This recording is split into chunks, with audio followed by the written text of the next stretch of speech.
ক্রিকেটে এমন দিন খুব কমই আসে যখন মাত্র 5 ওভারই পুরো ম্যাচের ভাগ্য নির্ধারণ করে দেয়। আর আজ ঠিক তাই হলো। কলকাতা নাইট রাইডার্স বনাম সানরাইজার্স হায়দ্রাবাদ আইপিএল 2025-এর উত্তেজনাপূর্ণ ম্যাচে শেষ 5 ওভারে অবিশ্বাস্য কিছু করল কেকেআর। কিভাবে, চলুন দেখে নিই। গতকাল ম্যাচে ইডেন গার্ডেন্সে মুখোমুখি হয়েছিল কলকাতা নাইট রাইডার্স এবং সানরাইজার্স হায়দ্রাবাদ। দু দলই এই মৌসুমে দারুণ খেলছে, আর আজকের ম্যাচ নিয়ে উত্তেজনা ছিল তুঙ্গে।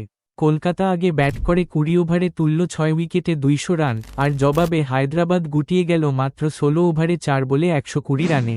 80 রানের এই বিশাল জয়ের পেছনে কলকাতার ব্যাটিং ও বোলিং দুটোই ছিল দুর্দান্ত, কিন্তু ম্যাচের মোড় ঘুরিয়ে দেয় শেষ 5 ওভার। প্রথম 15 ওভারে কলকাতার সংগ্রাম। টসে হেরে আগে ব্যাট করতে নেমে কলকাতা 15 ওভার শেষে তুলেছিল মাত্র 122 রান, 4 উইকেট হারিয়ে। মনে হচ্ছিল হায়দ্রাবাদ হয়তো ম্যাচে দারুণভাবে ফিরছে। এই সময় পর্যন্ত কলকাতার ব্যাটিং খুব একটা ঝড় তুলতে পারেনি, কারণ হায়দ্রাবাদের বোলাররা দারুণ নিয়ন্ত্রণে রেখেছিলেন রানরেট। ভেঙ্কটেশ আইয়ার প্রথম 8 বলে মাত্র 5 রান করেছিলেন। আগের 2 ম্যাচেও তার ব্যাটিং ভালো ছিল না, 3 ও 6 রান। নিঙ্কু সিংও ব্যাটিংয়ে খুব ছন্দে ছিলেন না। আগের 2 ম্যাচে 12 ও 17 রানে আউট হয়েছিলেন। 15 ওভারের পরে শুরু হলো কলকাতার ঝড় পাল্টা আক্রমণ। শেষ 5 ওভারে হায়দ্রাবাদের বোলারদের একেবারে ছিন্নভিন্ন করে দিলেন ভেঙ্কটেশ আইয়ার ও নিঙ্কু সিং।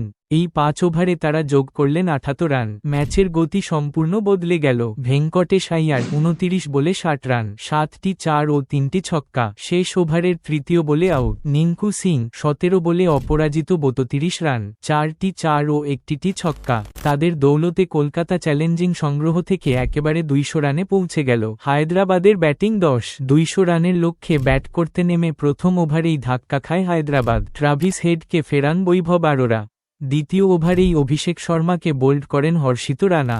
মাত্র 2 ওভারের মধ্যেই হায়দ্রাবাদ ম্যাচ থেকে ছিটকে যেতে থাকে। এরপর একের পর এক উইকেট হারাতে থাকে তারা। রাহুল ত্রিপাঠী, হেনরিক ক্লাসেন, আব্দুল সামাদ কেউই দাঁড়াতে পারেননি। মাত্র 16 ওভারে 4 বলে 120 রানে অল আউট হয়ে যায় তারা। কলকাতা 80 রানের বিশাল জয় তুলে নেয়। এই ম্যাচ আমাদের দেখিয়ে দিল টি-20তে মাত্র 5 ওভারেই কিভাবে পুরো দৃশ্যপট বদলে যেতে পারে। এই জয়ের ফলে কলকাতা পয়েন্ট টেবিলেও নিজেদের অবস্থান আরও শক্ত করল। আপনার মতে এই ম্যাচের আসল হিরোকে? ভেঙ্কটেশ আইয়ার নাকি নিঙ্কু সিং, নাকি কলকাতার বোলারদের কৃতিত্ব বেশি? কমেন্টে জানান।